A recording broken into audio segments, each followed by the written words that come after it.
Old age home expenses in India. Have you thought of where you will live in your old age? Or are you believing that you will be able to live on your own till you die, till you reach the age of 90? Or do you think your children will take care of you and your children will live with you and therefore you need not even look at a old age home? I do not know to which category you belong. I belong to a category that I think I will need a senior citizen home or a geriatric care at a later stage. I'm making no mistake about that. So now let's come down to the expenses. First of all, maybe till your age of 70 or even 72, you will be able to live on your own wherever you are living. If you're living in Bombay, Delhi, Pune, wherever you're living, you will be able to live in the current place where you are. That is assuming that nothing goes wrong and you have no big major illness. So you can continue to live on your own. And for some work, you may need the assistance of your children. You want to shift homes, you want to buy and sell some property, you may need the help of your children. But largely, you are independent and you do not need much help. But make an assumption that from your age of 70, when I say 70, it could be 68 for some, and 72 for some, and 75 for some.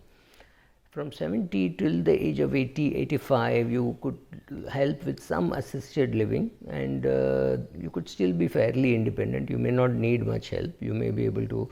My mother is 82, she lives alone and she does her own cooking and all that. So you assume till about 80, 85, you will be able to do that. But what happens from 85 to 100, right? You could live till 100, right? So the last 15 years, you may need geriatric care, in the sense that you want to live in a place where in case you need geriatric care, it's available. Somebody will be there to be with you, somebody to hold your hand, somebody to take you to the bathroom, and somebody to, and in the worst case, if you're bedridden, then change your diapers and things like that. So these are three stages.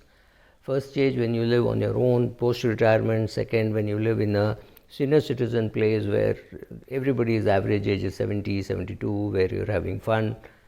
And third, when the average age is 85 and you need care, etc. Right? These are three stages. Now, what would be the expenses? When you sit with people and talk of old age home expenses, first is denial. Why should it cost so much? Why are they charging me 30,000 per head per month, which means 60,000 for two of us? It is too much. At home, it is not costing me more than 20,000 rupees maximum. It is not costing me more than 20. Why should I pay 60? Fair enough. What people completely miss out is the fact that they're staying in a house which could be fetching about 55,000 kind of rent, right? But they paid for it long back. It is free. They don't have to pay any EMI. They only pay some society maintenance, which itself is high, but that is about 8,000-9,000 a month. So that's not really hurting them too much. And they are in complete denial that they have to pay rent in the new place where they live. So I tell them, just the rent alone which you are missing out on this house is 60,000 rupees, which means 30,000 per head for the couple, right?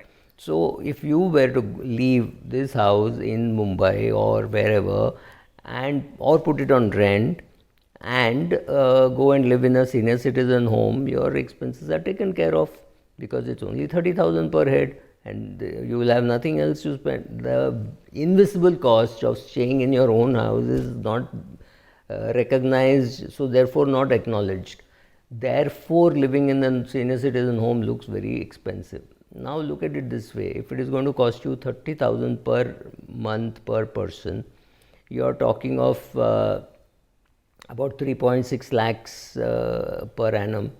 And our old formula for retirement calculation is about 3.6 into 30.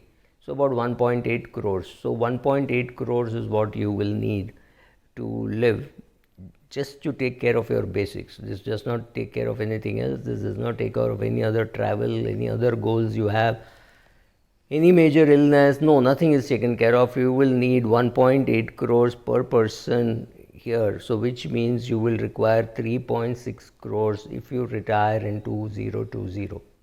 That is assuming your expenses are 30,000 per month per person. And I can't see very many senior citizen homes where you will spend less than 40,000 rupees maybe even 50,000 rupees in a higher end senior citizen home. So now go and calculate. It becomes 1 lakh per month per person, which means 12 lakhs.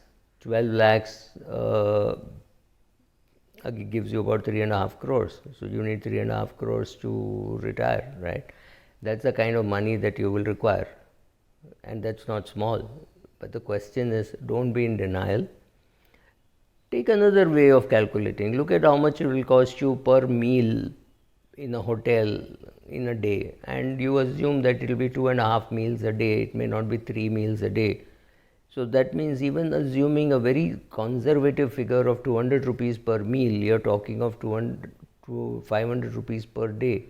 That comes to 15,000 rupees per month of food expenses when you live out. I'm not talking of food expenses when you live at home. The food expenses when you live out would be about 15,000 per person per month, plus rent, plus other things. That a place does not belong to you. Assume the place belongs to you, even then the cost will be 15,000, because you're not paying for the cook, you're not paying any administrative cost to what you're doing at home. At home you were going, buying this vegetables, bringing it, washing it, cleaning it, all that is now outsourced.